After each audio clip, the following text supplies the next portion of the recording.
Acá estamos. Bueno, ¿cómo están? Buenas tardes a todas y Hola. todos. Ah, Bueno, nada, agradecerles a ustedes que están acá presentes, al PIBA por la invitación al proyecto y a quienes nos están escuchando. Me toca la tarea formal que nunca tuve de presentarles a ustedes, ¿no? Ahora, bueno, antes de leer sus currículums, quiero agradecerles y destacar la relevancia de la importancia, la relevancia, la importancia, digamos, de la presencia de ustedes en este proyecto, tanto por lo que escribieron y aportaron al primer capítulo, al primer archivo del proyecto de Cuerpos Abanderados, que está alojado en el Centro de Arte, ya nos contarás, Natalia, como a todo lo que vienen pensando en distintas presentaciones a lo largo de este tiempo, las muchas conversaciones que hemos tenido, el contacto, en definitiva como la cercanía afectiva, ¿no? Que creo que también es como un componente, un tejido más de este proyecto. Así que bueno, paso a la lectura. Óscar Córnago, doctor en Filosofía y Letras, especializado en Filología Hispánica, es científico titular en el Centro de Ciencias Humanas y Sociales del Consejo Superior de Investigaciones Científicas. Su trabajo se ha desarrollado en diálogo con las prácticas artísticas de carácter performativo, la teoría de los medios, la estética y la teoría crítica contemporánea. Horacio Banega es doctor en Filosofía de la Universidad de Buenos Aires, es magíster en Sociología de Flaxo, Argentina, profesor asociado regular en la Universidad Nacional de Quilmes, profesor adjunto en la Facultad de Filosofía y Letras de la Universidad de Buenos Aires, profesor contratado en la Universidad Nacional del Litoral. Codirige y ha dirigido proyectos de investigación en su especialidad en la Universidad de Quilmes y en la Facultad de Filosofía y Letras de la UBA. Es dramaturgo, actor, exdirector, dice él, después nos va a tener que explicar, y performer. Gustavo Radice es doctor en artes en la Facultad de Artes de la Universidad Nacional de La Plata, es director del Instituto de Historia de Arte Argentino y Americano en la Facultad de Artes de la misma universidad. Gustavo Retola es doctor en comunicaciones, docente, investigador de la Facultad de Periodismo y Comunicación Social de la Universidad Nacional de La Plata, es actor, es performer. Susana Tale es actriz, dramaturga y directora teatral y también abogada. Natalia Giglietti es doctora en artes de la Facultad de Artes de la Universidad Nacional de La Plata y directora del Centro de Artes de la misma universidad. Bueno, muchísimas gracias. Ya les decía, vamos a conversar entonces un poco entre todas y todos acerca de este proyecto Atlas de las obras perdidas, y vamos a ir intercalando algunos fragmentos de la versión audiovisual del archivo que hicimos con edición de Marcos Migliavaca para esta presentación, para esta edición del FIBA, precisamente a 20 años de la presentación de la obra Cuerpos en el FIBA.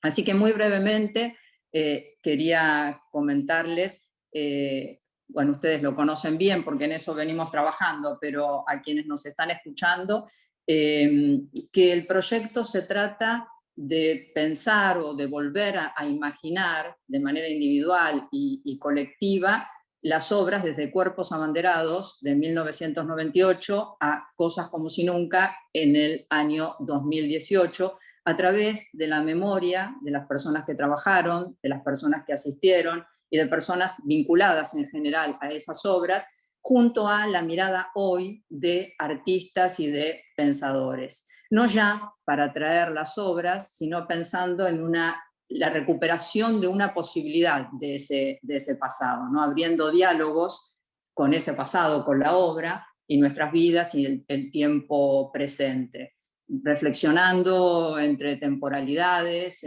encontrando vínculos de acontecimientos entre diversos tiempos que hacen que a veces hoy podamos registrar, reconocer en la obra aspectos que a lo mejor en el momento de presentación de la obra no se percibían. todo esto, digamos, es hacernos preguntas, de alguna manera, reflexionar, que hay algo que a mí me parece interesante, que con muchos hablamos siempre, y sobre todo en este último tiempo, desde lo inestable, ¿no? Desde la materia de la emoción y la materia de la memoria, cómo es reflexionar desde ese lugar, ¿no? Alrededor de la obra, ¿no? En cómo recordar, en cómo trabajar la memoria, el recuerdo de ese mundo que nos falta, ¿no? De ese mundo que sostiene las obras. De algún modo, creo que es como una invitación también a pensar en ese pasado reciente, estos 20 años, de 1998 a 2018, a través del recuerdo de estas ficciones, ¿no? Si pensamos que una ficción es un lugar de verdad o de comprensión, de algún tipo de comprensión de la realidad, ¿a qué comprensiones o a qué verdad nos podría acercar el recuerdo de una ficción?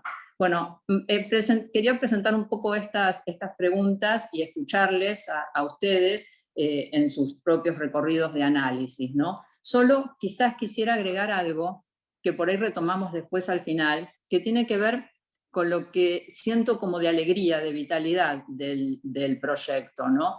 Que de alguna manera creo que es solo en apariencia un proyecto del pasado, pero que en realidad podríamos decir que es más un proyecto de lo real, y esto después lo podemos discutir, ¿no?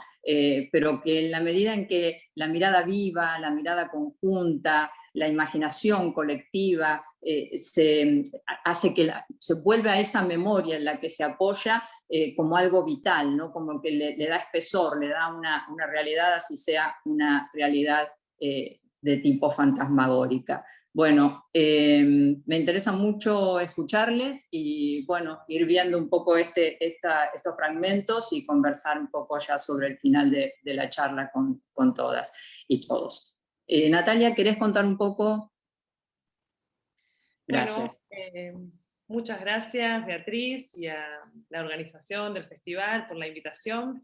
Bueno, mi lugar, que va a ser muy breve, creo, y es lo que venimos hablando con Beatriz, es para presentar un poco el marco institucional desde el cual podemos decir que se le dio desarrollo, impulso y tal vez un crecimiento distinto al proyecto que ya venía trabajando Beatriz, y que ese marco es el Archivo de Arte del Centro de Arte de la Universidad Nacional de La Plata. El archivo fue recientemente creado y también surge de la expansión del Centro de Arte durante los 2 últimos años, que ha venido trabajando en exposiciones, en publicaciones, actividades de investigación y de difusión, concentradas sobre todo en visibilizar el trabajo de los artistas de la ciudad de La Plata. También el archivo de arte de la universidad surge una situación particular, y es que en la ciudad de La Plata los repositorios se hallan en gran medida en el marco de iniciativas personales, y también en consecuencia muchos han sido considerados, porque son archivos personales, porque son archivos de artistas, han sido considerados por fuera de las normas clásicas, podemos decir, de organización de la archivística, y también porque, bueno, su accesibilidad de alguna manera es acotada. A su vez, a esta problemática que podemos enmarcar, ¿no?, en la creación del archivo, se profundiza también en una falta o un incumplimiento de una política de archivos, es decir, una legislación que obture los riesgos de pérdida, de desguace, de venta de los archivos, como lamentablemente ocurrió hace poco tiempo con el archivo de artistas de Juan Carlos Romero. De manera que uno de los más significativos debates que están sucediendo en la actualidad, sobre todo en nuestra ciudad, recaiga en esta necesidad de concientizar sobre la importancia de este tipo de acervos y también en las estrategias para implementar, para volverlos visibles, y para que los artistas, los particulares, sientan también traccionados sus archivos hacia las instituciones públicas y que éstas ocupen también ese lugar de custodias permanentes. En este contexto, así muy breve, el compromiso de la universidad pública en el estudio, en la preservación y sobre todo en el caso como en el proyecto Atlas de Beatriz, en la activación de archivos, se expresa en esta centralidad creciente que tuvo la universidad, que ha desarrollado en los últimos años el despliegue de, podemos decir, estrategias teóricas y también de acciones concretas para volverlos visibles y ponerlos en valor.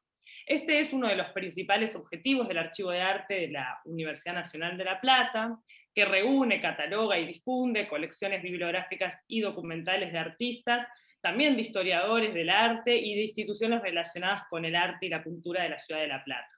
En este marco, el proyecto Atlas de Beatriz se encuadra en estos objetivos, por supuesto, pero también los trasciende, porque bueno, el archivo, por lo menos este primer capítulo de Cuerpos Abanderados, se presenta, podemos decir, como un punto de irradiación hacia otras obras, hacia otras experiencias. Es un archivo, como decía hoy Beatriz, activo, vivo, intensamente trabajado y vuelto en obra también, en cada forma que adquiere, en cada dispositivo que aparece. Es complejo de decir, es complejo de definir, pertenece tanto al pasado, podemos decir, como al presente más reciente, y son estas características de alguna manera indistinguibles, ¿no?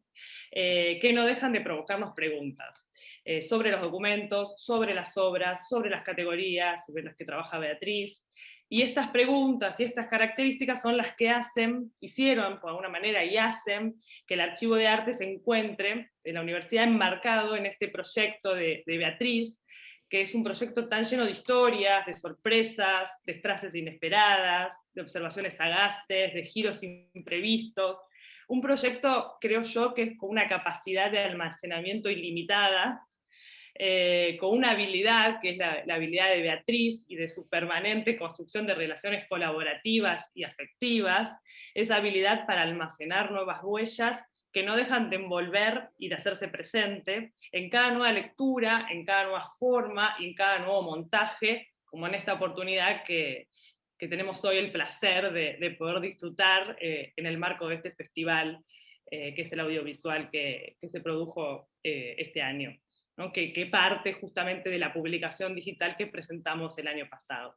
Así que bueno, esta breve presentación para darle este marco. Muchas gracias Beatriz y muchas gracias a todos, a Germán, a Gustavo, Horacio, a Oscar y a Susana, que siempre nos están acompañando en este proyecto. Gracias, muchas gracias Natalia. Podemos ver entonces el primer fragmento del video.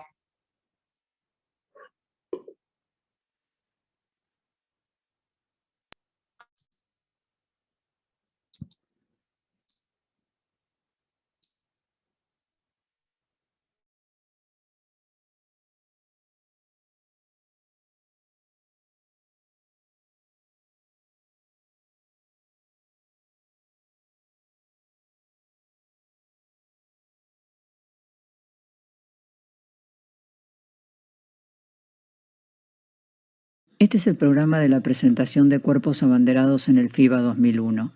De las memorias del público, 20 años después leo: hombre muerto y envuelto en un plástico cayendo por una canaleta. Pienso también en las imágenes del 2020 y se me resignifica la pregunta que Anya Dorsmith me hacía en el año 2002 para la revista Theater der Zeit, en el mismo número en el que se publica el texto completo de la obra. Uno de los temas, me decía, de Cuerpos Abanderados son los cadáveres que se niegan a ser restituidos a sus deudos y a los familiares no les es posible despedirse de sus muertos. Son temas que nos hacen pensar en un primer momento en los desaparecidos de la dictadura militar.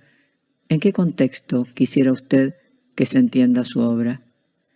Mi respuesta en ese momento fue que la idea de cómo representar un cuerpo cuando el cuerpo no está es más amplia que la dictadura militar, pero quizás sin esa vivencia no me hubiese sido posible pensar esta obra. Sin duda estuvo presente Antígona y la imposibilidad de dar sepultura a Polinices.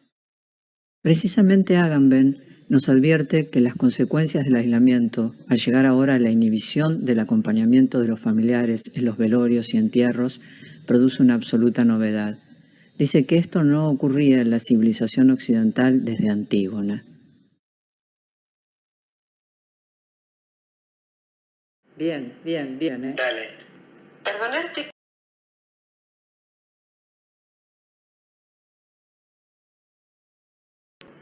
Pero otra hermanita ya no podría tener nunca. Eso me parece que lo leí en Antígona. Antígona. Es raro, pero rima con ángeles. Pobre, no le va a quedar nada, ni foto, nada. No sabes el pelo que tenía esa mujer, natural, voluminoso, mullido. Es una pena. No, ni siquiera la foto. El cuerpo se lo hubieran sacado lo mismo. Pero la foto le correspondía, para la ceremonia. Eso se respeta. Todos se quedan con su par de fotos. Al final es más higiénico, ¿no? Al final es más higiénico y me salió igual.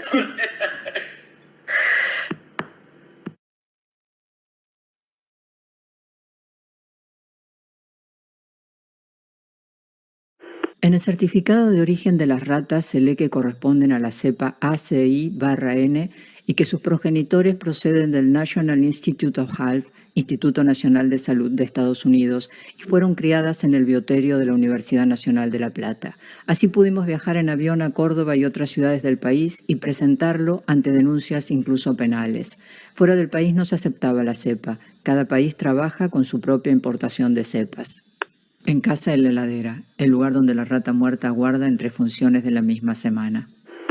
En El triunfo de la muerte, de Peter Brejol el Viejo, la amplitud de la tabla, las diversas escenas, los detalles recuerdan al Bosco, pero los seres fantásticos dejan lugar acá, en 1562, a la proliferación de esqueletos.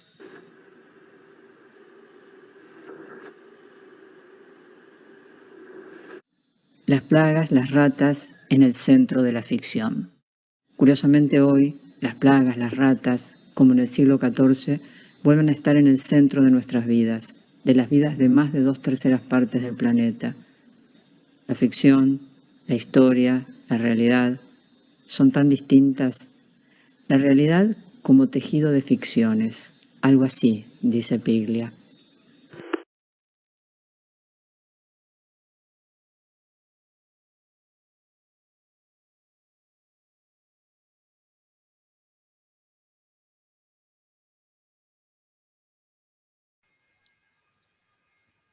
Bien.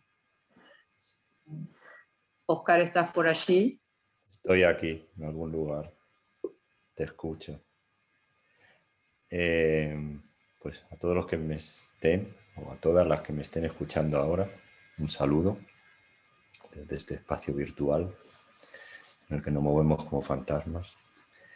Y me gustaría empezar, Beatriz, ¿te acuerdas el otro día que te aludí de pasada a esa especie de parábola o trayectoria que podíamos ver en el recorrido de tu obra, que en el teatro, o con cuerpos abanderados, que es una manera de entender el teatro como un dispositivo para gestionar los cuerpos, literalmente, en el caso de cuerpos abanderados, ¿no? De cómo recuperar los cuerpos que nos entregan, es decir, de gestionar las ausencias.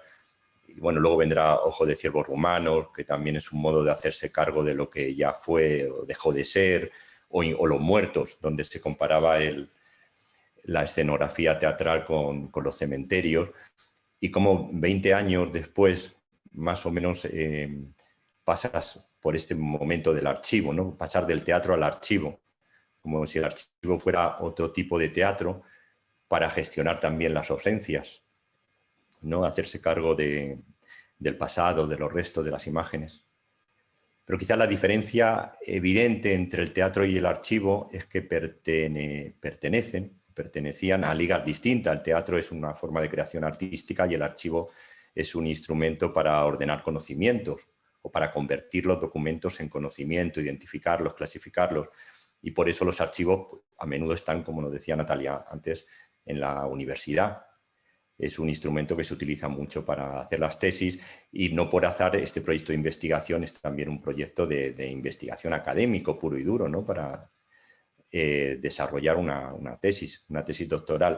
La diferencia es que el tipo de conocimiento que produce un archivo de creación o las prácticas artísticas es un conocimiento muy distinto que lo que pensamos con el conocimiento académico, ¿no? El conocimiento académico trata de despejar las dudas y llegar a ideas claras, que además suelen estar unidas de un tono como recalcitrante, afirmativo, como aquel que lleva la razón.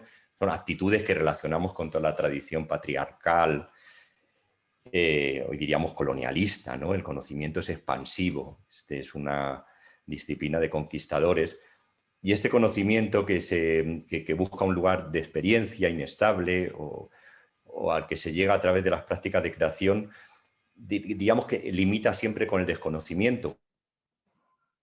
que en realidad, aunque parezca un juego de lenguaje, se trata más de producir desconocimiento que conocimiento, pero de sostener este desconocimiento, de crear un tejido, de insistir en las preguntas, ¿no? Más que responderlas.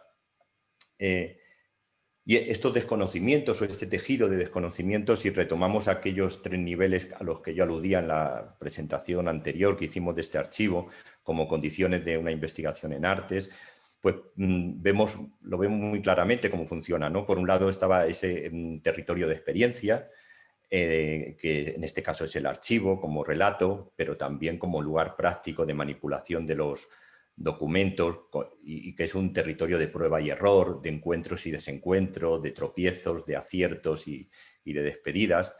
Luego había otro nivel que es bastante evidente y que me parece que es muy importante en la investigación en arte, que son los aliados que nos vamos buscando, ¿no?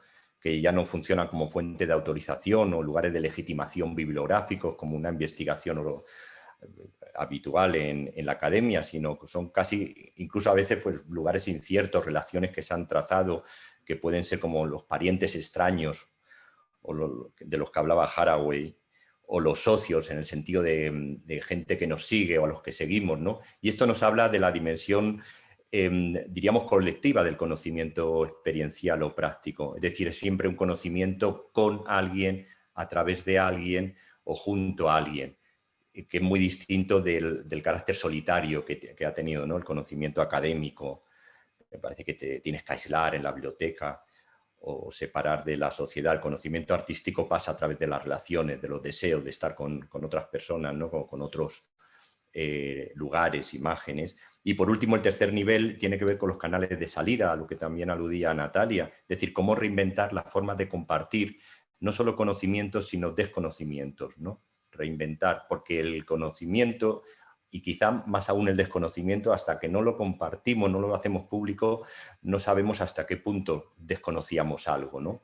Todo aquello que todavía no sabemos, pero queremos saber. Es por eso que se construyen estos lugares, que son lugares vivos de experiencia. Y estos conocimientos, si los inciertos los llevamos al campo del archivo, nos daría eso de lo que también hablábamos antes, ¿no? De los archivos vivos. ¿Qué quiere decir un archivo vivo? Porque hablar de instituciones vivas, de museos vivos, es casi un lugar común. Entonces, os quería compartir ya para acabar esta pequeña intervención una imagen que me parece muy elocuente, que son estos lugares que funcionan también como lugares para archivar. A ver si consigo ponerlo. Ahí están, ¿no? Veis que son lugares que reconocemos fácilmente. En uno de ellos, el Zunes, en el que estamos ahora, son lugares que nos identifican, nos archivan. En 3 de ellos hay seres, están habitados por seres vivos, sin embargo son lugares que no sabemos de memoria, que no nos sorprenden mucho, son lugares que nos identifican, nos ordenan, y sin embargo de estos espacios archivadores, el que seguramente nos promete un viaje más incierto es curiosamente el que aparentemente está menos habitado, que sería el cementerio, ¿no? Que es aquel que nos reconcilia con nuestras, las ausencias que nos atraviesan y que nos descolocan, ¿no? En ese sentido, un archivo vivo sería un archivo que nos descoloca, o que no solo nos identifica, sino nos ayuda a desidentificarnos o a desclasificarnos. Y nada más. Gracias por la atención. Muchas gracias, Oscar. A ver, sí. ¿Te tengo que devolver la pantalla?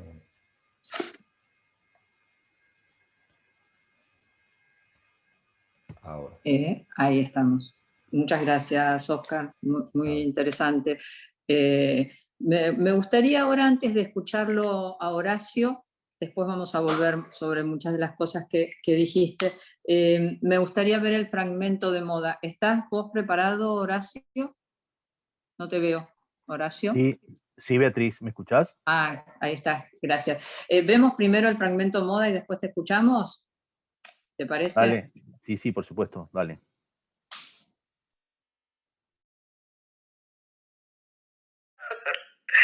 También me acuerdo unas medias tuyas y mías de muselina de colores y otras estampadas con arabescos negros que entonces eran novedad. Vos sabés que un tipo una vez en la calle me sacó fotos porque pensó que yo me había tatuado las piernas porque recién se empezaban a ver esas medias.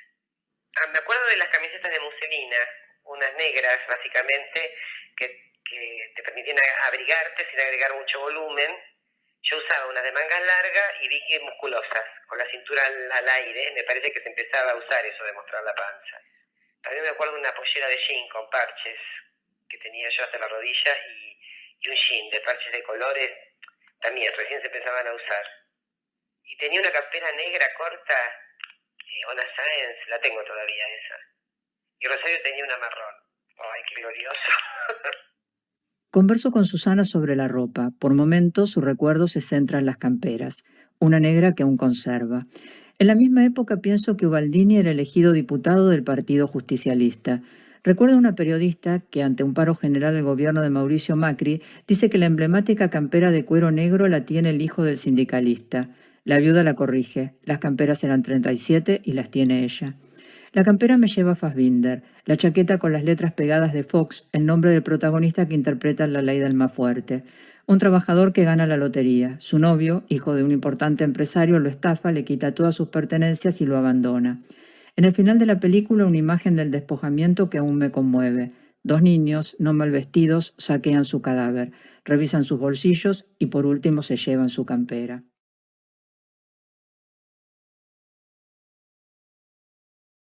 Las piernas de Ángeles colgando, la sombra en la pared, las piernas de Amina enganchadas a la silla en la que se desplaza, la estación de trenes. Apenas en un costado las piernas de Fox recogidas, en flexión, el cuerpo vuelto sobre ellas y oculto. Las piernas de Aurora, rígidas y paralelas, las ratitas moviéndose. El brillo en las paredes, solo su culo mirándonos para siempre.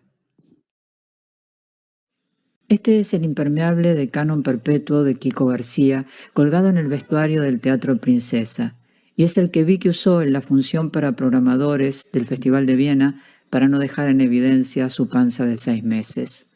Su bebé nació un poco antes de viajar y no le aceptaban el nombre que había elegido, Paco. Presentación mediante en el registro civil logramos viajar en tiempo y con Paco. Lo bueno de tener 2 abogadas en el grupo. ¿Vos te acordás que tenías puesto en el estreno? No. Nada, en ninguno de los estrenos de los distintos lugares, pues yo me acuerdo del escudo nada más. Mira, yo tenía un vestido negro, me acuerdo, que era de Clan Sin con un bastante a cuerpo, pero era con bretelles tipo solerito. Ese vestido a mí en esa época me encantaba usarlo y lo tenía y lo usaba un montón. Era precioso, así todo labradito, con doble pollera y bastante ajustado al cuerpo. Cuando estaba ensayando Cuerpos, un amigo en común me propone que Gonzalo Giachino sea mi asesor personal de vestuario. Me encanta la idea, y no sucede. Como reparación, le propongo ahora dibuje el vestido que recuerdo usé para el estreno de Cuerpos y el que él me hubiese sugerido.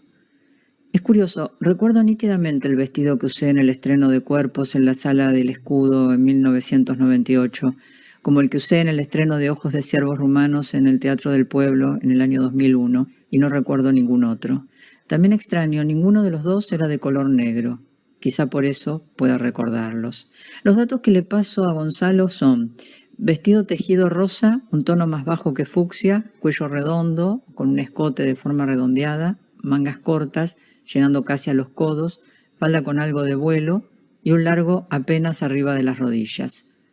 Y estos son los dibujos que me manda. El que fue, muy exacto, y el que me hubiese propuesto. En realidad la idea era que dibuje solo los vestidos. Sin embargo, Gonzalo decidió tomar el trabajo de dibujarme también. Ya conocimos su talento, su gusto por el detalle, cuando finalmente pudimos trabajar juntos en Cosas como si nunca, en el año 2018, donde además del vestuario de la obra y la película, se ocupó junto con Inés Raimondi de la realización de los cuadros del pintor naturalista Albert Berg. Y junto a un detalle del dibujo que me envía, escribe este texto. No logro una expresión tuya que amo, una mirada intensa, afilada, perfeccionista. La frase con la que describe mi mirada es exactamente como me gustaría ser mirada. Gracias, Gonzalo, y a quienes me permiten constituir mi mirada. Y recuerdo a Coutinho en el documental Banquete. Solo existo a través de los ojos de los otros, dice. Así es.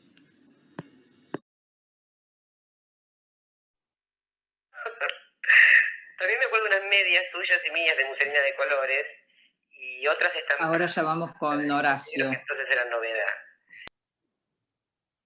Gracias, Horacio. No, por favor. Bueno, gracias a ustedes. Quedé con el cementerio de Oscar. El trabajo de esta memoria escénica particular de Beatriz Catani se articula con la memoria social conjunta. No es refleja, sino reflectada. El escenario no es el hijo del mundo, sino su continuación por otros medios. Refracta lo social con su temporalidad propia, pero no totalmente independiente. Se bucean los restos de las obras para configurar un espacio de reflexión en el recuerdo y en la presentificación presente.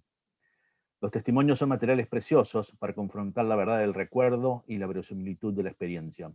Un teatro de la memoria, una explicitación de las relaciones de teatro, grupos, sociedad. Si este trabajo de memoria es otra obra de arte, lo que se produciría es un reenactment que pondría en tela de juicio que el tiempo de la obra es presente e inmediato. La performance permanece, manifiesta Rebecca Schneider, y hay que prestarle atención. De hecho, ¿no es lo que hace cada función de una obra al ser la misma obra y sin embargo ser otra obra? Permanece en su propio régimen de materialidad. Pone en cuestión la noción misma de materialidad, organicidad, presencia. Este archivo mismo muestra la permanencia de las obras que, aparentemente, ya no están más. Experiencia y puesta en escena, escenificación y experiencia. Archivar, visitar el archivo, tocar aquí, tocar allá, colocar en la escena pública, reconocerse.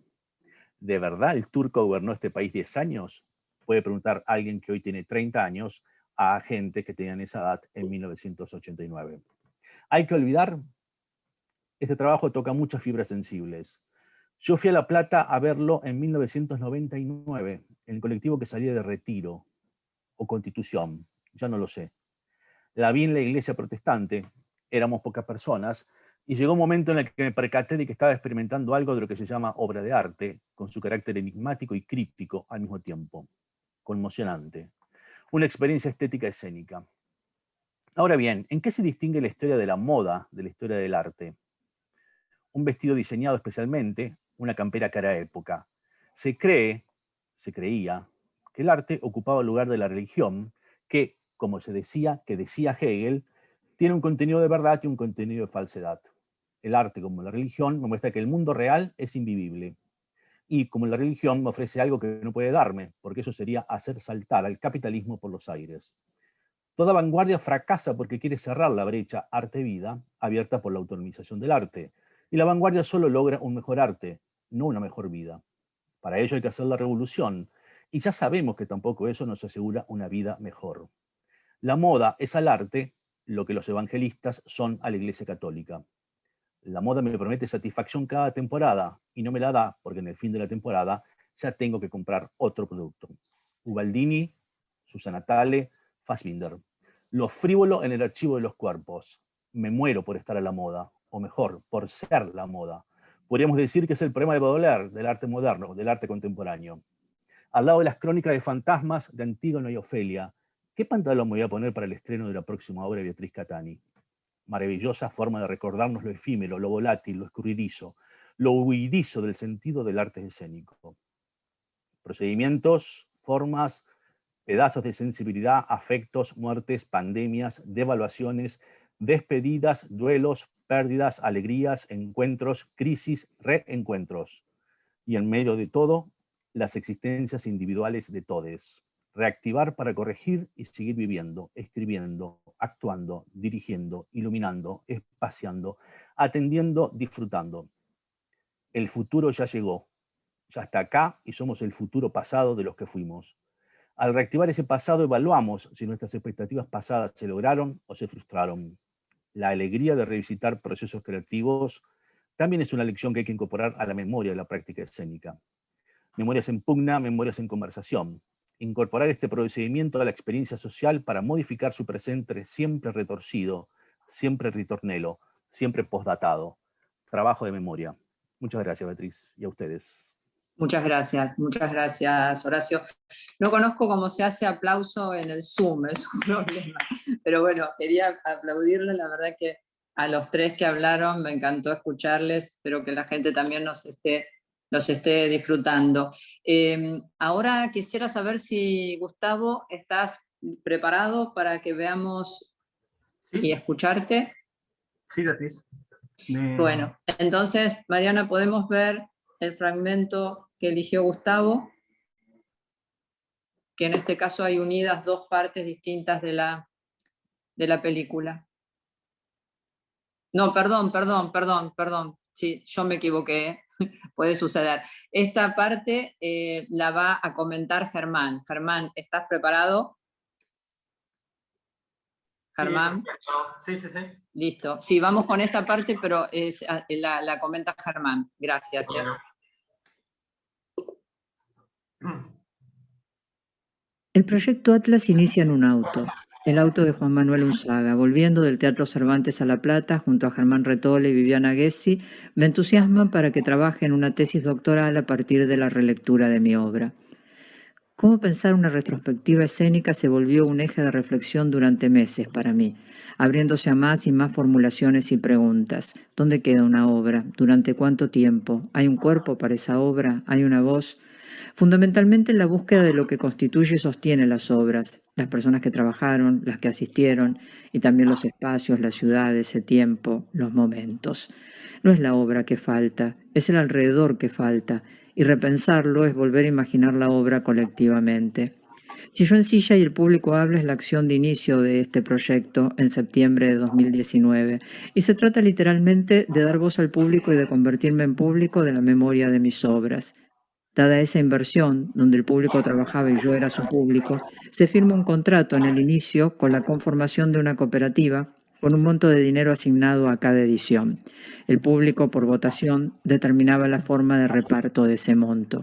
Hubo quienes no querían aceptarlo y quienes pidieron cobrar la totalidad por circunstancias personales, tal vez como podría suceder en cualquier cooperativa teatral. De las fichas que completaron, de las memorias del público, leo ahora.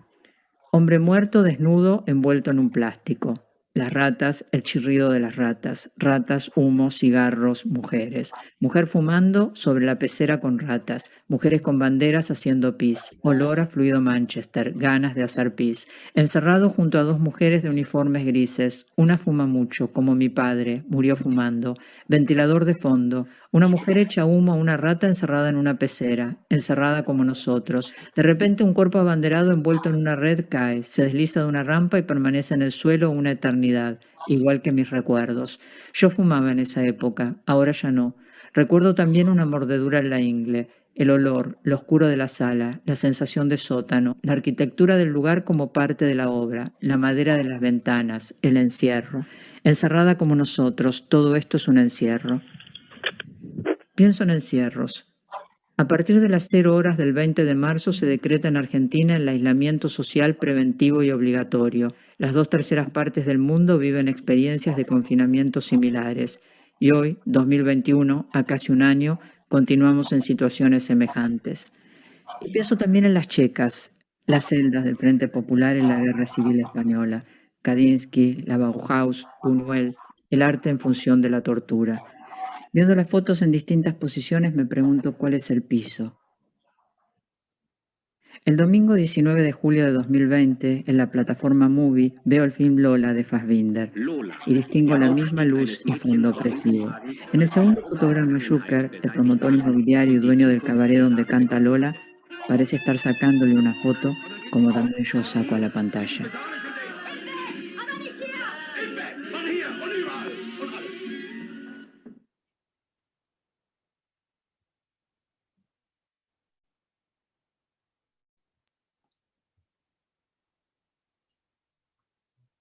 Bueno, si bien son muchos los posicionamientos desde donde puedo encarar un comentario en este proyecto, porque son varias las aristas que me interesan, desde ya la academia, también la forma de construcción colectiva de un conocimiento que incluya la performatividad, me interesa muchísimo. Cuando presentamos este capítulo en el Centro de Arte de la Universidad de La Plata, me posicioné como lector de ese material. Ahora me quiero situar en relación a este material como actor. Por eso elegí este fragmento que es la acción de inicio. La acción de inicio que además se hizo en esta casa, con este mapa, con mi gato presente, con Odín, y quiero rescatar la fuerza que signa esta acción de inicio, que es la pregunta central también de esta investigación, proceso, de este devenir, que también retoma Archivo, que es cómo pensar la retrospectiva escénica. Y me resulta, y quiero destacar, sumamente interesante cómo Beatriz se posiciona frente a esta pregunta. Y en este fragmento lo dice claramente, no es la obra la que falta, ¿no? Entonces, la tarea es habitar la potencialidad de traer a la actualidad la obra, su entorno pasado, nuestro entorno actual. ¿Y cómo se hace esto? ¿Cómo se organiza esta relación presente, pasado, futuro? Se hace a través de una acción, y eso me parece sumamente potente, sobre todo si también estamos hablando, además de obra, de una tesis doctoral. Y en este caso, la acción pone en el centro la memoria, pero no cualquier tipo, cualquier forma de memoria, ¿no? Esto que decíamos también, una memoria en disputa, una memoria necesariamente inacabada, una memoria que es pura potencia creativa, que no busca un corpus estático, por el contrario busca ejercicio, no busca esta comodidad, sino el hacer permanente memoria como una lectura del presente, ¿no? Así, esta acción de inicio del proyecto Atlas me ubica como actor, performer, en una situación que también quiero destacar, cómo fue estructurada, ¿no? Fue estructurada con una densidad donde puso lo real también como centro de ese espacio. Firmar la obra, firmar como parte de una cooperativa de teatro, contar un dinero que estaba sobre la mesa, después repartirlo, y sobre todo también este juego de inversiones donde cada quien tuvo que salirse de los roles asignados. Entonces, los actores devenimos en directores, el público actuó, la directora fue público, creo que eso fue lo más difícil de la performance. La directora callada y siendo público de la obra, fue particularmente para mí muy gracioso. También en este estar ahí haciendo esta acción, vi como el público devenía en actor de su propia memoria y sus propias imágenes. Vi cuando las imágenes así tipo a modo Benjamin, ¿no? De las obras y de su entorno, aparecían y se escabucían antes de lograr ponerlas y plasmarlas en el papel. Vi esa memoria contradictoria e inasible, pero además plasmable, ¿no? Vi también cuando se actuaron las escenas favoritas y cuando se eligieron los vestuarios para tal fin. Es decir, vi esto, vitalismo, vi un archivo vital, abierto, que no busca una serie de impresiones que pasen a ser registros acumulables, sino tal vez un archivo que pueda relacionarse con la noción de archivo de Foucault, ¿no? Y entonces la obra ahí, en ese espacio, queda chica y como siempre decimos, como se estalla, ¿no? Estalla por los aires, porque en ese acto de remembranza, de recordar, se traman necesariamente otros sentidos.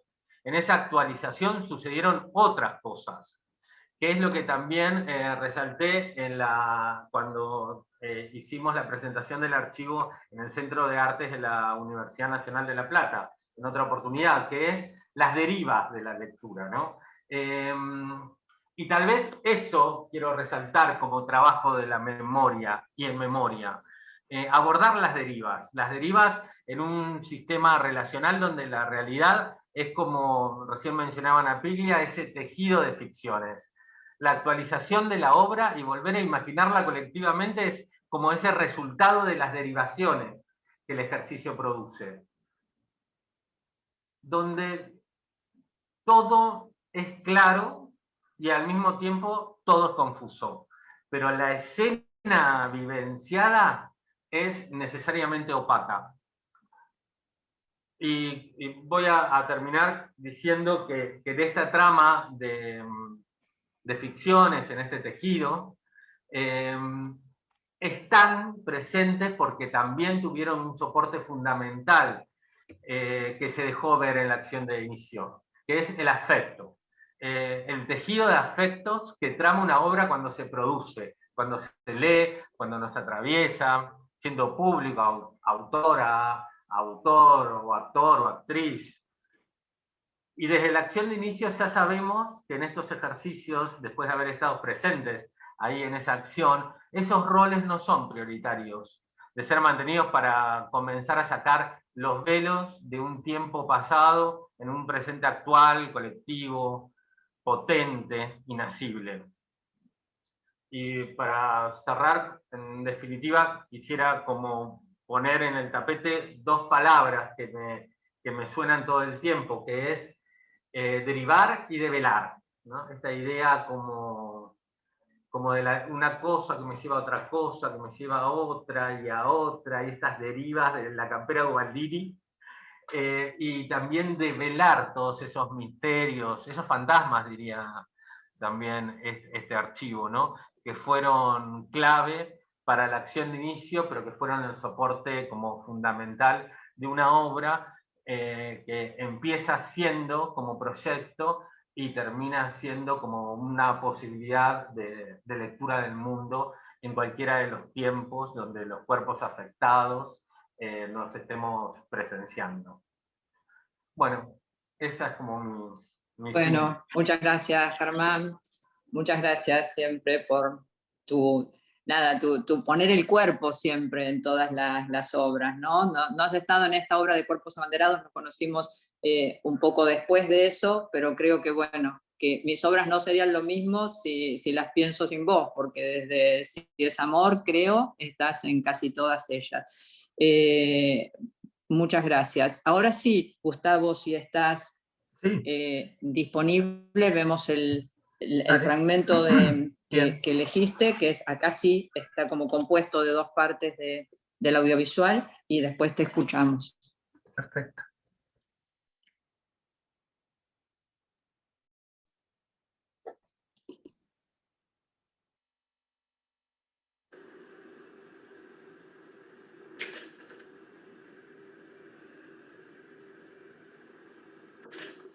El guardapolvo, el cigarrillo, los ventiladores, el pelo. La línea en la pared. La mujer sin cabeza y sin un brazo, la mirada. El instante de alejar el cigarrillo de la boca, un orden. Los cables, la cola de la rata, el humo, las arrugas del uniforme, el movimiento de las aletas del ventilador, el zig-zag de la regla. La mirada perdida, el pelo sobre la cara, el instante de llevar el cigarrillo a la boca, el ceño contraído, el cuello de la camisa, las uñas, el anillo, el distanciado gesto del cine, la ficción, el vacío. Detrás un joven, el mismo cuello, tal vez su hijo muerto en dudoso accidente 5 años después.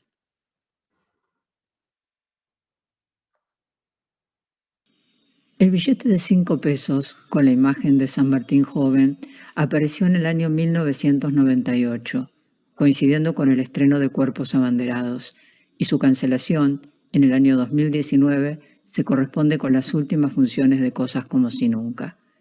En el año 1998, por la ley de convertibilidad, su valor equivalía a $5.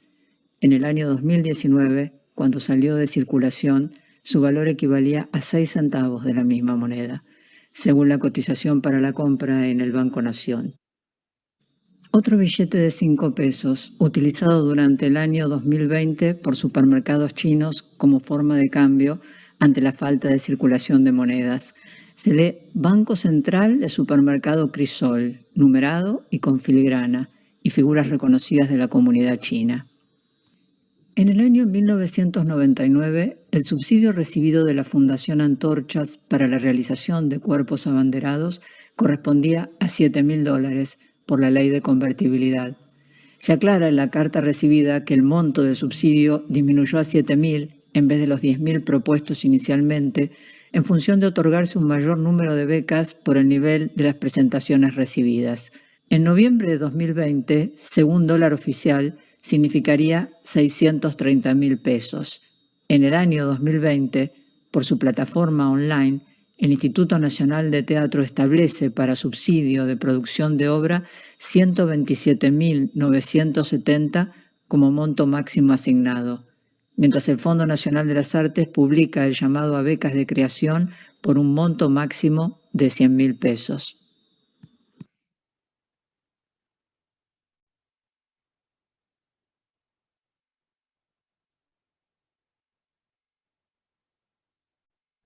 Bien, primero quería agradecerte, Beatriz, la invitación a participar de este encuentro y los encuentros anteriores.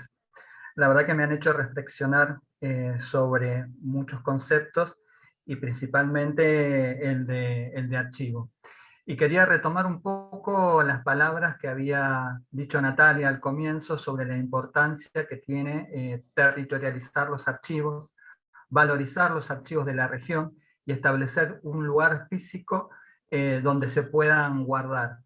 Como director del Instituto de Historia del Arte Argentino y Americano de la Facultad de Artes, es una de las preocupaciones y que hemos hablado con Natalia en su momento de cómo construir una red regional que pueda de alguna manera resguardar los archivos personales de los artistas.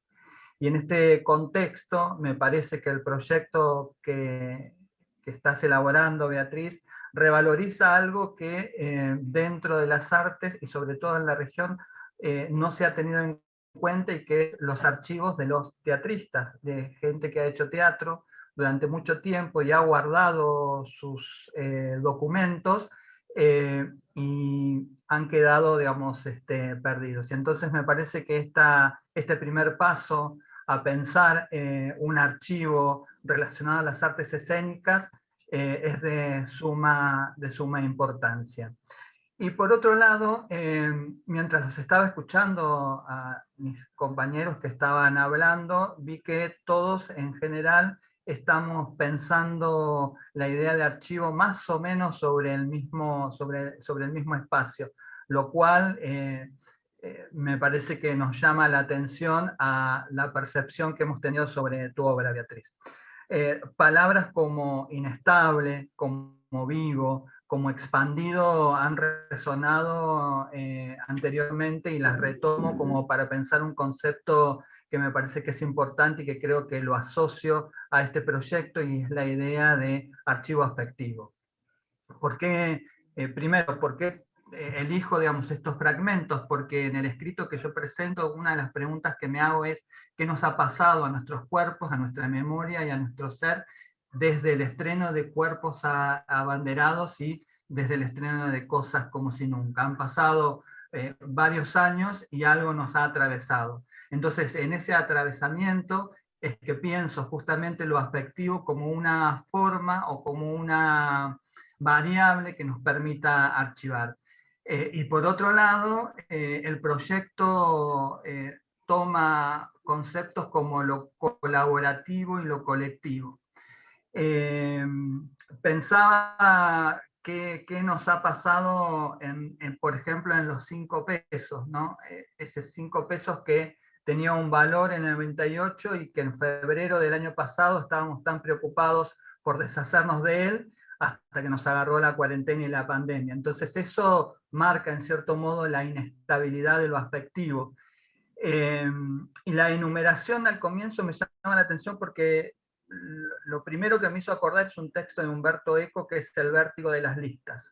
Esta enumeración y estas listas que siempre estamos tratando, digamos, de armar para poder catalogar. Y esa idea de catalogar nos retoma, digamos, a qué es lo que vamos a catalogar. Y en este caso son objetos, son datos, y me pareció hay un concepto que él trabaja que es el elenco de imágenes. Un elenco de imágenes que surgen, y retoma un concepto, digamos, de Germán, que surgen a partir de la deriva, que es otra idea que asocio justamente al archivo afectivo, digamos, un concepto que ha trabajado Lucía Álvarez, una investigadora, digamos, de la facultad. y que justamente lo afectivo y el elenco de imágenes asociado a eso nos permite justamente constantemente ir derivando. Entonces el archivo ya no es un conjunto de documentos estancos, rígidos, que la academia muchas veces intenta definir. El archivo afectivo, digamos, es un cúmulo de elencos de imágenes, de datos que van derivando hacia otros. Y eso es, en este caso, digamos, es posible en este proyecto por esa idea, digamos, de construirlo de manera colaborativa y de manera colectiva. Me parece que el aporte, digamos, de este proyecto nos hace, o por lo menos me hace a mí pensar constantemente en qué es un archivo, y por lo menos corrernos de esas definiciones tan estancas que establece la academia para poder empezar otras formas de archivar otros objetos y la posibilidad, digamos, de archivar una memoria que siempre, digamos, se nos está escapando y que siempre, digamos, es inestable, porque la memoria es inestable. Nunca podemos definir de manera concreta. Y para finalizar, este archivo afectivo me parece que termina siendo como un conjunto de claves como para poder empezar, o por lo menos iniciar un camino de descifrar el presente y, por qué no, la realidad. Bueno, muchas gracias, Beatriz, por la invitación. No, por favor, muchas gracias. Muy interesante siempre escucharte, Gustavo. Seguiremos profundizando ahora, después en la charla que nos quede. Si tenemos el tramo para que hable Susana, actriz de la obra Cuerpos Abanderados, pasamos eso y la escuchamos. Susana, ¿estás disponible? Sí, sí, aquí estoy.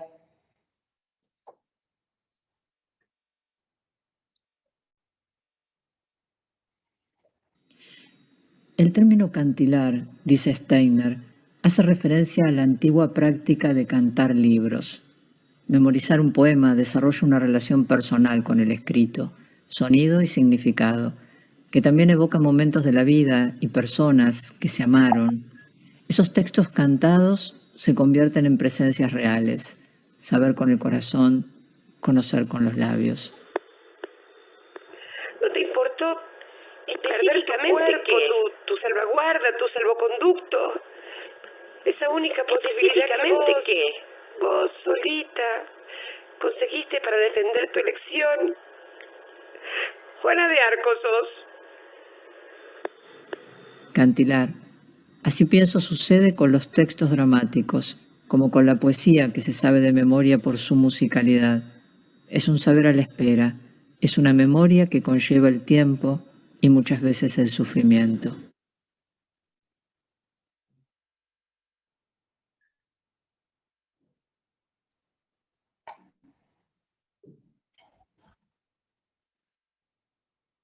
Bueno, ¿me escuchan?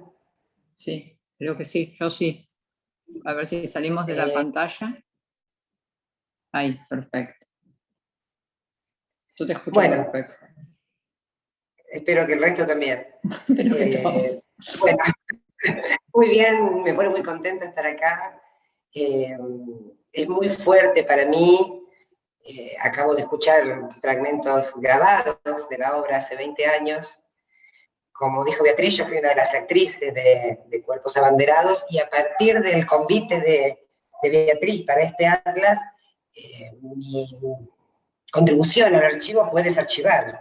Yo tuve que recurrir a los rincones de mi casa en un año de pandemia, y 20 años después, y encontré, bueno, básicamente pequeños objetos, fotos, el texto de la obra que conservaba con las anotaciones que había hecho para la puesta. Y bueno, lo que me conmueve básicamente, lo primero que me aparece es la imagen de Victoria González Albertalli, de Vicky, que la escuché dialogando hace un rato en estos videos que pasamos, y bueno, que fue mi compañera en la obra y una gran amiga, y una actriz de una pasión absoluta Así que bueno, no puedo dejar de nombrarla ahora y de ser lo primero que nombre. Beso al cielo para Victoria. Después, lo que hizo este atlas, este proyecto, es que yo viera por primera vez la obra entera. No la había visto y la vi en un video viejo, vetusto, y ahí pude percibir signos, sentidos totales de la obra que cuando estaba en mi carácter de intérprete se me escapaban, porque bueno, porque así es la actuación y porque uno tampoco puede recordar todo. Y a partir de esa visión yo me pregunté, ¿puedo ser yo espectadora de esta obra? No, por supuesto que no puedo ser espectadora de esta obra, después de la participación que tuve. Y entonces, ¿qué puedo yo aportar como actriz a este proyecto? A medida que iba viendo el video de cuerpos de la obra, yo iba sintiendo como una, ya lo dije, se lo dije a Beatriz, como una especie de coreografía emocional que me iba recorriendo. Me aparecían así involuntariamente las posturas de Aurora, las voces de Aurora, los sufrimientos de Aurora. No es que me acordara todo el recorrido corporal que hacía, ni que me acordara toda la letra, eso en absoluto, pero había, yo lo nombré como una coreografía emocional, que de repente me tomaba, y no era un destello, era una pura potencia eso que sucedía. Después pensando, lo asocié con la palabra trauma, ¿no? Sacándole toda connotación negativa, como esa emoción involuntaria que nos invade. Yo creo que sí, que había algo de eso, y que obviamente lo asocio con la intensidad del trabajo, lo minucioso. Cuando hablaban de la mirada, dijeron detallista o algo así de Beatriz, y bueno, el trabajo fue intenso, y evidentemente eso queda grabado en el cuerpo de los cuerpos. Después, a partir de esta experiencia, bueno, nos volvimos a encontrar con Beatriz en los audios, reproduciendo textos, en una reproducción imposible, ¿no? de algo que también me sonaba actual, y que volví a reconocer la voz de Beatriz como directora, por ejemplo. Si no era solamente Beatriz Catani, era Beatriz la directora que me estaba hablando, esa sensación que no sé si alguien que no es actor, pero bueno, de algo de eso se trataba. Y a partir de esto también yo me pregunté, bueno, si mañana, no fantaseando, hicieran otra vez Cuerpos Abanderados, con otras actrices, ¿yo podría verla? Y le contaba a Beatriz, yo creo que no, que de ninguna manera, porque por todo esto que conté, ¿no? Creo que por este trauma positivo, que bueno, que me la trae tan presente Aurora. Eso es lo que yo como actriz puedo contar, no es teórico lo mío, es muy vivencial, y bueno, hasta acá.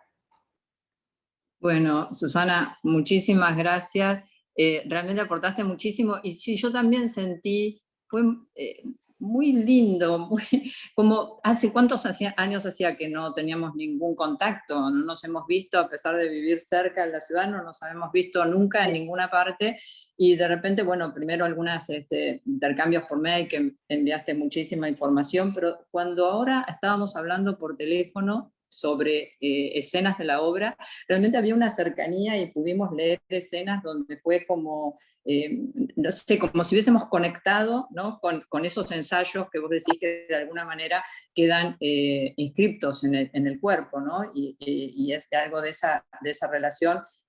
Bueno, y pudimos utilizar los audios, unos cuantos audios de esto en la película, ¿no? Que demuestran esto que sucedió, así como que se pudo reactualizar mucho la obra a partir de ese encuentro, después de estar 20 años sin tener un contacto, ¿no? Así que bueno, ahí quedó Cuerpos fuertemente arraigado en nosotras. Bueno, les quiero agradecer, quiero volver a, no sé si están todavía los demás, estamos, a ver, sí, ahí los veo a todas y todos. Bueno, hemos sido además un especie de relojito, porque son las 8 y hablamos todas y todos y mostramos las partes de la película. Así que, bueno, muy encantada, me gusta mucho escucharles, es siempre como muy inspirador, porque ustedes saben cómo poner en análisis, ¿no? Cosas que a lo mejor están más en intuición, pero me encantan las formas del desconocimiento. Bueno, me gusta la producción desde el desconocimiento, ¿no? Bueno, el problema es que no tenemos que llegar a conocer, tenemos que seguir en el desconocimiento, ¿no? Esto de las puestas en obra, la idea del archivo como un continuo, porque además esto, comento esto y bueno, quiero empezar como a escucharles también para una segunda parte donde intervengamos más espontáneamente. Pero quiero decir esto también, que el archivo, o sea, el primer capítulo, el primer archivo del proyecto Atlas es el de Cuerpos Abanderados, que como comentó Natalia, está alojado en el Centro de Arte, pero hay otras, o sea, ahora estamos empezando con el archivo de Ojos de Ciervo Rumano, en relación con la crisis del 2001 y con la posibilidad de que participen artistas como Luis Pasos, Carlos Ballina, Graciela Tacchini, y bueno, y otras más, y otras personas más, y que ya sí está la Botánica de los Fantasmas, que ahora vamos a ver, es un poco el cierre de la película esta, que es un ciclo que invita a otros directores, ¿no? Porque vuelvo con esto que también se dijo mucho de la mirada conjunta, de imaginar colectivamente, que no es volver a la obra uno solo, sino como desde distintas miradas. En esa Botánica de los Fantasmas, que está por ahora solamente el video que realicé con la edición de Luis Migliavaca y el sonido de Ramiro Mancilla Pons, sino que ahora se suma Agustina Muñoz, Marcos Migliavaca y Iván Aidar también para completar el primer ciclo de ese trabajo, donde de alguna manera, pero desde un lugar más intuitivo, ¿no? Más poético, circula lo que ustedes estaban recién como desplegando en análisis. Yo creo que Oscar tenía ganas como de salir un poco de lo académico. Digo también porque se habló en un momento de que esto era parte también de una tesis doctoral, y es así, también hay una tesis académica en la que está dirigiendo Oscar, en la Facultad de Artes de la Universidad de La Plata, pero que evidentemente yo me desenvuelvo más, digamos, y ahí estoy con mis luchas, ¿no? Me desenvuelvo más en el terreno de la producción. Entonces, bueno, me viene muy bien escucharles a ustedes para sustentarlo desde un lugar más académico, pero lo que me interesa es como la experiencia, ¿no? La experiencia de la producción y ver por dónde podemos ir encontrando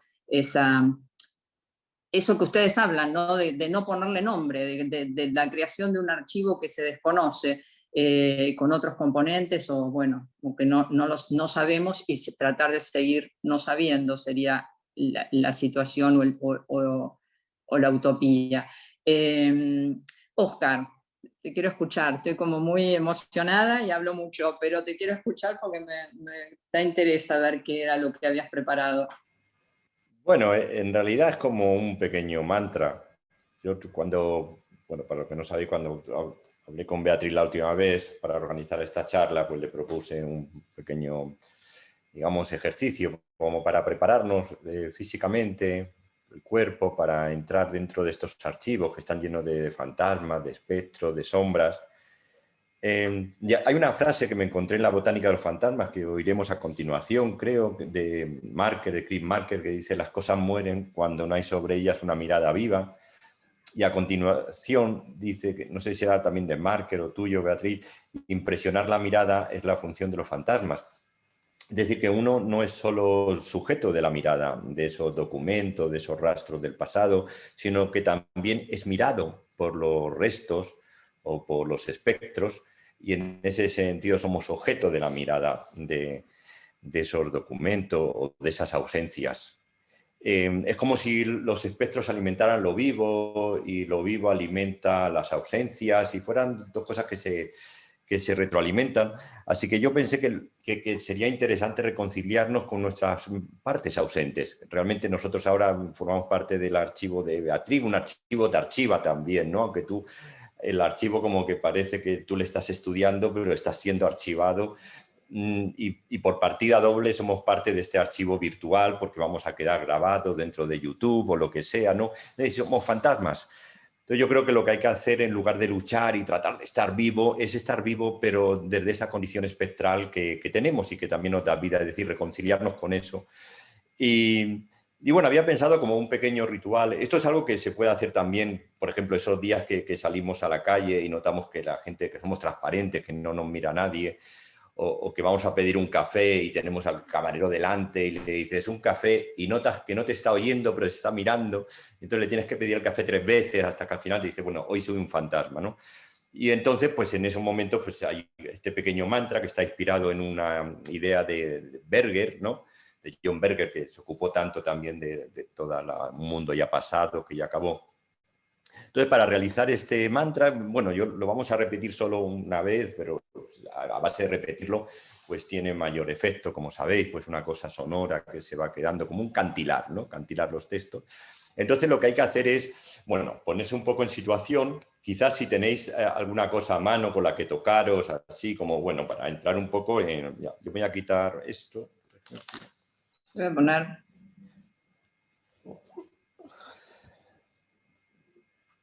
Así como nos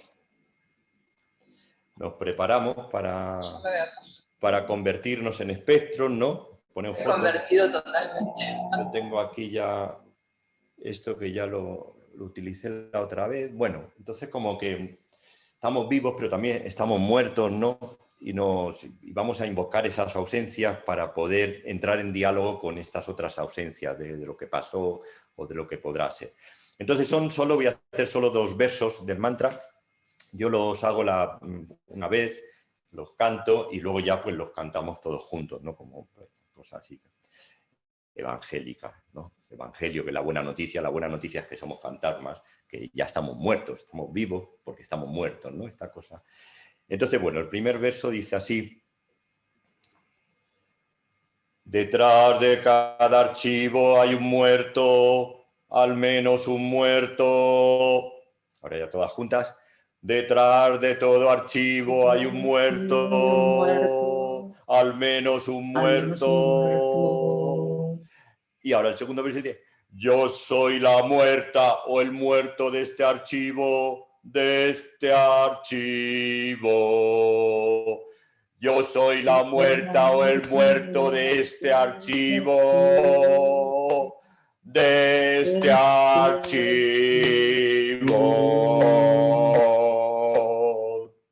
Bueno, si se continúan más veces, pues no siempre es un defecto, pero a veces no funciona, pero en todo caso nos ayuda para colocarnos dentro de un marco temporal más amplio, donde lo que va a pasar se mezcla con lo que ya está pasando y las ausencias de lo que vendrá, es decir, que ya estaremos muertos, nos empiezan a atravesar ya en este momento, pero también lo que pudo haber pasado se mezcla con el presente, ¿no? Y esos son los tiempos que se entrelazan en los corredores de la memoria de los archivos, ¿no? Ocupados por los restos de las obras que a su vez reflejan otros restos que son los restos de nuestra propia vida, consultando o recorriendo el archivo.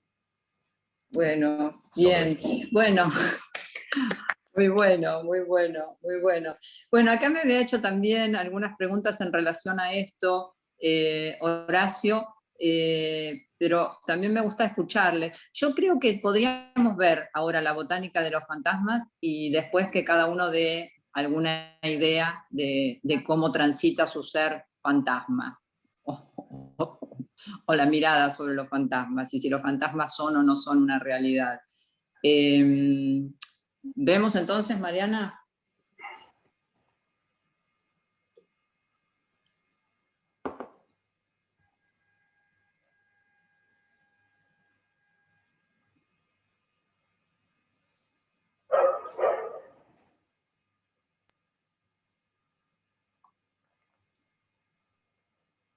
¿Una obra de teatro se pone en funcionamiento solo para que quede un reflejo?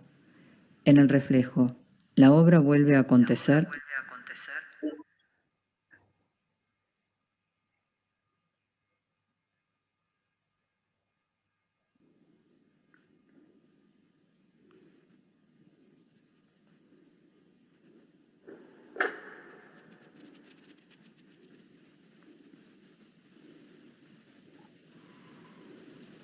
Últimamente pienso que una obra se hace solo para que quede un reflejo. Se prepara largamente, se ensaya, se muestra y se desvanece. La obra, que es una condensación de trabajo y tiempo, se destruye, se derrumba, para que quede un reflejo. Quizás agotada por su propio peso, como el gigante Atlas al borde siempre del derrumbe.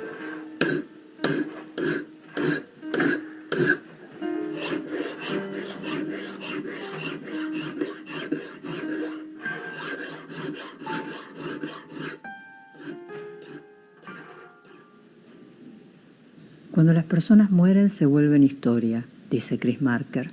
Las estatuas arte. Es la botánica de la muerte, la cultura. Las cosas mueren, dice, cuando no hay sobre ellas una mirada viva.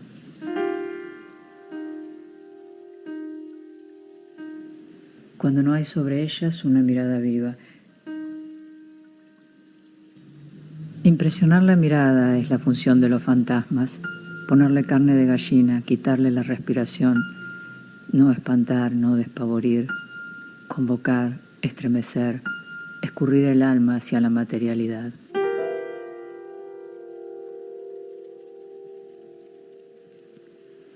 Entonces, en esos bloques evanescentes, los reflejos, en esas imágenes trastocadas, invertidas en el espacio y en el tiempo, se nos ofrece la obra en su buena forma.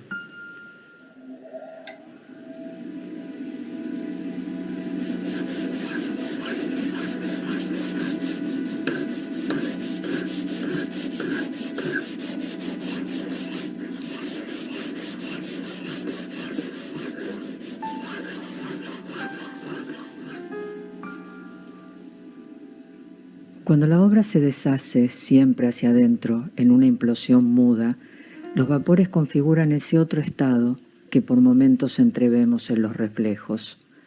A veces.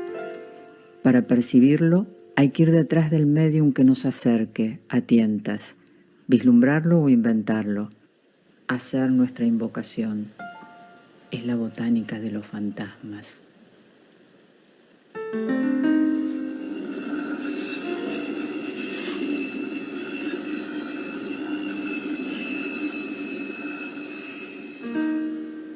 La obra, como el gusano de la mariposa, es una fase necesaria en el proceso vital. Sin la presencia de origen, no hay espectros que nos visiten. El reflejo contiene, sujeta, aguanta, porta, lleva en suspensión el alma de las obras. Basta proyectar la luz justa sobre un espejo para activar la mirada que ahora vuelve sobre ellos al espacio donde duermen y respiran.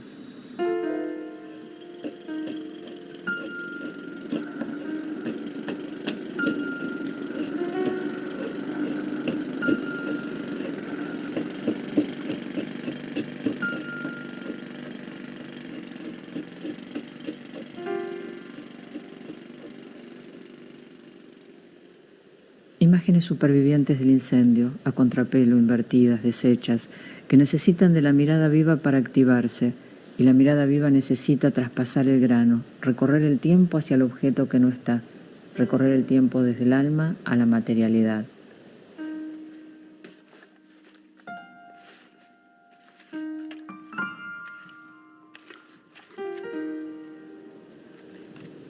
Ir a tientas en un mundo frágil como una sesión de espiritismo, tenue y provisorio. Ocasionalmente podremos vislumbrarlo y podrá volver a diluirse. Es el instante que cada persona puede penetrar su propio misterio y dejar que el fantasma nos visite.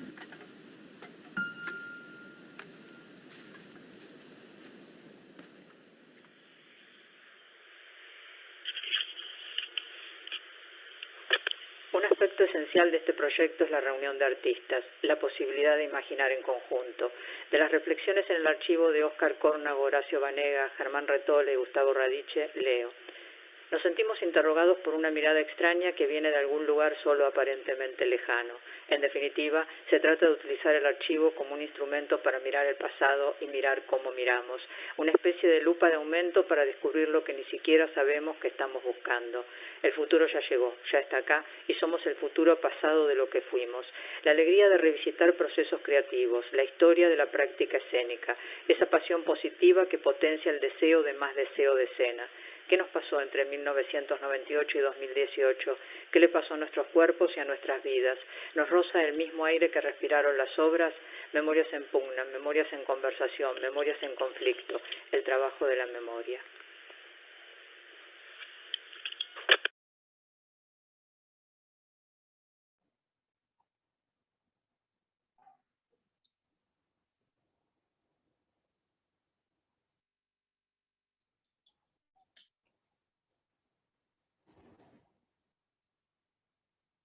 Bueno, muchísimas gracias. Horacio, yo creo que vos tenés ganas de decir algo. Te veo en la cara que podés tener ganas de decirnos algo. No. Siempre además es lindo escucharte, así que... No, muchas gracias a todos, a todas, a todes. Realmente estoy conmovido. Hay gente que lo está viendo por YouTube y me contaban cosas y le decía, sí, estoy conmovido, aparecen muchos recuerdos. No, me gusta mucho digamos, preguntarte cuál es la materialidad de todo esto, y creo que lo que está pasando justamente es que lo que se está pidiendo es otro régimen de la materialidad, pensar la materialidad desde otro lugar. Y a mí me gusta mucho pensar el concepto y trabajar poética y conceptual, si quieren separarlo, con el concepto o la imagen de la atmósfera, de Gernot Böhme, que es un arquitecto que empezó a hacer una estética especial y que está rescatado en el sentido que hay algo de los olores que se pone muy fantasmático, digamos, que es uno de los... Y que básicamente siempre es digamos, el tema del origen es que pareciera que si no hay percepción corporal previa, jamás puede haber fantasma. En consecuencia, el fantasma nos recuerda permanentemente, los fantasmas nos recuerdan permanentemente no solo que vamos a morir, sino que alguna vez estuvimos vivos. Ahí me acuerdo de Philip Dick, yo estoy vivo, todos ustedes están muertos. Digo, nada, es como tipo, y me gusta mucho lo que estás haciendo y lo que estamos haciendo, por lo menos con lo que yo empecé a participar en esta zona, es que justamente hay mucha alegría y no tanta melancolía benjamiana, que uno está medio cansado también. Pues, ya está, vamos a morir, son todos fantasmas, ya lo sé, ¿qué me querés decir? Decime algo nuevo, que todo es un desastre, ya lo sé. Y que entonces hay algo ahí con este archivo, justamente, que es que hay alegría, que hay mantras, que hay música, que hay conceptos, que aparece justamente esa gran institución, de ese gran centro que es la Facultad de Artes de la Universidad Nacional de La Plata, y yo soy de la UBA. Entonces, bueno, yo soy un artista que yo admiro y amo mucho y que justamente esté institucionalizada, habla entonces de que algo está pasando en las instituciones, qué sé yo, me parece que Benjamin sirve mucho y nos ha servido mucho, pero que justamente la melancolía, por lo menos a nosotros en el tercer mundo, mucho no nos sirve todavía, porque somos muy jóvenes. Digamos, los europeos tienen 25 siglos, nosotros tenemos 2 o 3 siglos recién, más o menos, salvo que hagamos una conexión ahí con los pueblos originarios. Bueno, si hay fantasmas, como también diría alguno, que alguna vez me dijo, medio en una especie de discurso delirante, tanta sangre ahí me puse solemne, perdón, pero tanta sangre se derramó en esta tierra que habría que empezar también por empezar a ver qué hacemos con el compañero General Roca, con los mapuches, y toda esa cuestión. Pero bueno, vivamos la alegría. ¿Ustedes me autorizarían, filósofos y doctores del grupo, me autorizarían a decir que estamos trabajando sobre lo real, no sobre el pasado, que es una materia real, a pesar, digamos, de trabajar, como vos me decías, la imagen bidimensional, a pesar de trabajar sobre el recuerdo? ¿Podemos decir que es un trabajo sobre lo real? Sí, obviamente, Beatriz, porque vemos lo real está atravesado por el pasado. está constituido por el pasado. Digo, cuando la idea de que somos el futuro pasado es que justamente no hay diferencia entre pasado, presente y futuro tan clara como supuestamente habría. Digamos, somos, bueno, una versión clásica de la hermenéutica, digamos, ¿no?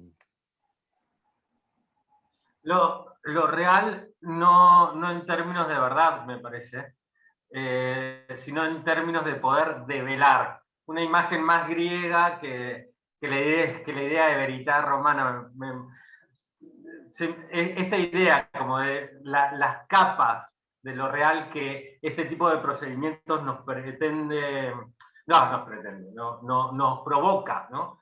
Empezar a develar cosas que es proceso permanente. Eso me parece. Pero digo, pero no pensar que es inmaterial, sino que podemos, a partir como de esto que decían de la mirada viva, del pensamiento conjunto, de la imaginación colectiva, darle materialidad a algo que es inmaterial, difuso, como la emoción, los afectos, el recuerdo. En ese sentido, digo, de construir como algo donde nos estamos apoyando en algo que tiene tanta realidad como, no sé, no digo que tanta realidad como actualidad, digamos, como el diario que nos podemos encontrar con esto tan espeluznante de las bolsas, ¿no? Con los cuerpos, que no puedo salir de esa imagen. Disculpa por traerlo, pero es como algo donde me parece increíble que se esté naturalizando que esta pueda ser una manera de manifestarse de la oposición, ¿no? Pero bueno, digo, no desde esa actualidad, pero sí, digamos, de una entidad de realidad, que no estamos trabajando con una inmaterialidad, sino con una materialidad. En ese sentido lo decía.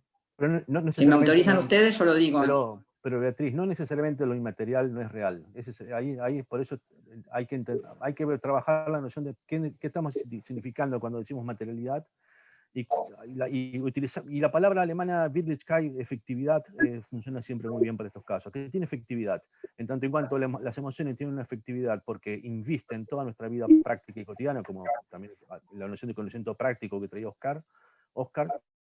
Me parece que entonces ahí aceptaríamos que hay una realidad que tiene componentes materiales e inmateriales de acuerdo a un régimen de materialidad con lo cual quieras definir. Si ocupa espacio-tiempo, es material, digamos. Bien. Conocido y desconocido.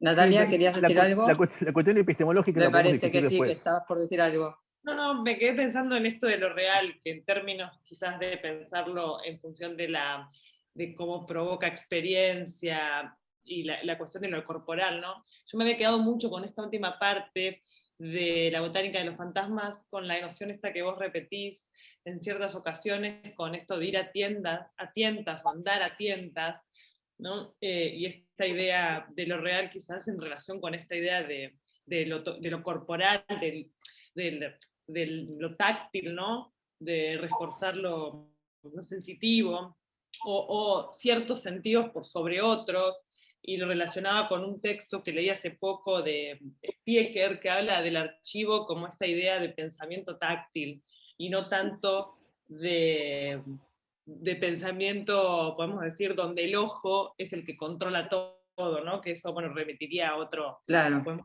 decir, otro sentido. A otra manera también de pensar y de producir conocimiento. Así que, bueno, me llamó mucho la atención esta idea de, bueno, y también por un ejemplo que está muy bueno, bueno, vos justo también lo tomás, ¿no? Esta idea de, en vez de prender la luz para saber dónde está ciertas cosas, dejar la luz apagada, entonces andar a tientas para tener otra relación con eso de lo real. Quizás en ese sentido sí se puede pensar tu proyecto, ¿no? Con esta idea de lo táctil, de pensar con las manos también, y con el cuerpo. Ajá. Quería añadir aunque sí. Bueno, ahora que me he convertido en fantasma, no me sí, siento muy autorizado para hablar sobre lo real, pero bueno, creo que mientras haya fantasmas hay esperanza. El mensaje que puedo mandaros desde el más allá. Una buena noticia. ¿Esperanza de qué, Oscar? ¿Esperanza de qué? Esperanza de que haya alguna realidad. Gracias. Oscar, ¿y los fantasmas se pueden ver entre sí? ¿Y se hablan? Sí, nos vemos como tú y yo ahora. Y acá, ahora.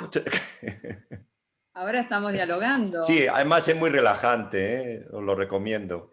Luego se convierte en fantasma y ya... vuela por encima de la Entonces, realidad. Beatriz, en este proyecto Atlas, ¿las obras van a dialogar en tantos fantasmas? Y puede ser, estamos recién en el inicio con el primer archivo, ahora empezando el segundo, pero la idea sería hacer como una clasificación horizontal también, estamos como en ese proceso. Próximamente lo iremos comunicando. Pero en algún momento, claro, salir como de la idea de que el recuerdo no es solamente cuerpos, ojos, sino como que hay cosas que se van también de alguna manera conectando, ¿no?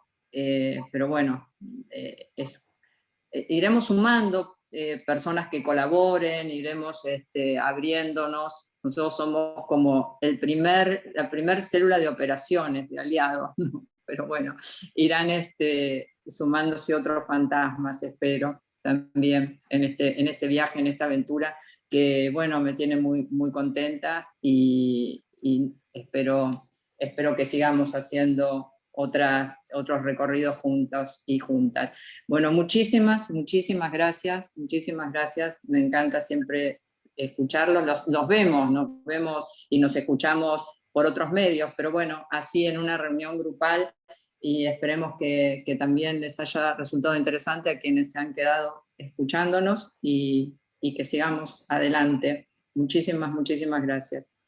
Gracias a ti, Beatriz, y a todos. Gracias a vos, Beatriz. Gracias a todos. Gracias.